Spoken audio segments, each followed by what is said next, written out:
Hey Crestwood, happy Wednesday to you all. Hope you are doing well today. It is an honor to be with you and to bring this devotional for this Wednesday, September 17th.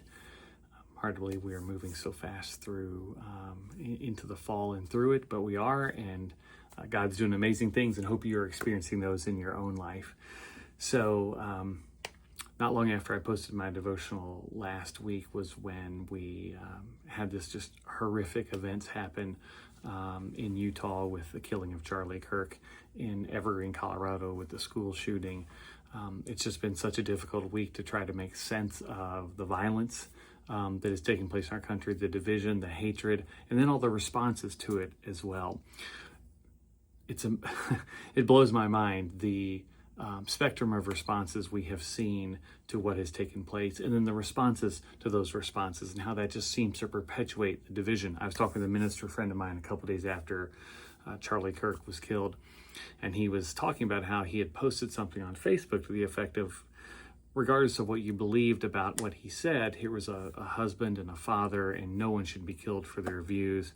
And he said, and then a transgendered person in his congregation reached out to him and said, this person wanted me dead, so why should I feel the way you're telling me to feel? So my friend's like, okay, so my friend took the post down off Facebook. Another congregation member reached out to him and said, why did you take that post down? We need to hear that. There's no easy answer here, and certainly not on social media. There is no way to respond these days, it feels like, to what's going on in our country without inviting ridicule or judgment or criticism. And yet we can't stay silent. That's not who we are called to be as Christians. So what do we do in those situations? I think we pray first and foremost for God's peace to reign here on earth, for God to make us instruments of that peace in this world. What I posted on social media after those events was from Romans 12.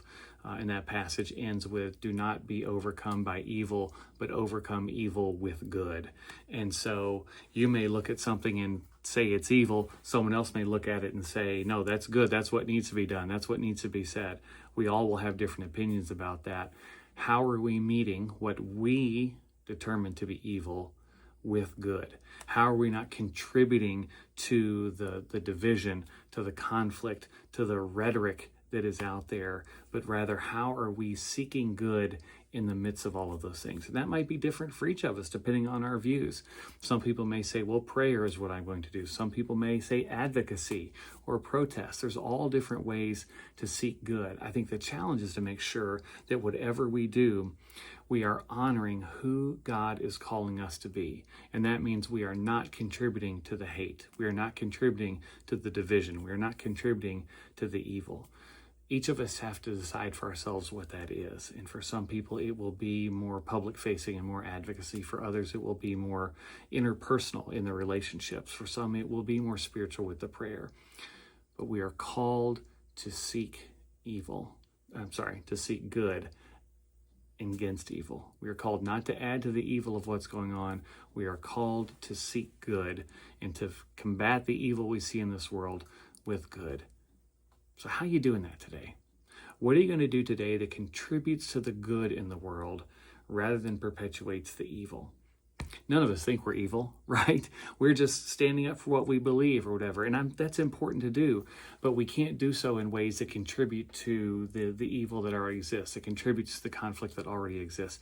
How are we seeking good in this world? What are you going to do today to contribute to the good, either for another person, for someone you love, for someone you don't even know, for the overall conversation? What does that look like? What we can't do is abdicate our responsibility to live out the gospel.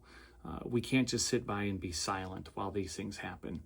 But we have to be mindful of how we are using our voice to perpetuate God's kingdom in this world in a way that is doing good and not evil. So, Cresswood, I want you to sit with that. It's not an easy answer. I wrestle with it every day, especially in light of what's taking place. Is how am I taking the emotions that I feel, the anger, the outrage, the frustration, the disappointment, whatever those feelings are, and how am I channeling them to do something good? It's going to be different for everybody, but my prayer for you is that you sit with God and just ask God to show you how to contribute to the good in this world. Because if each of us can do that and we can multiply the good, then I believe that will overcome the evil. That is our challenge for today and every day. Go out and do good.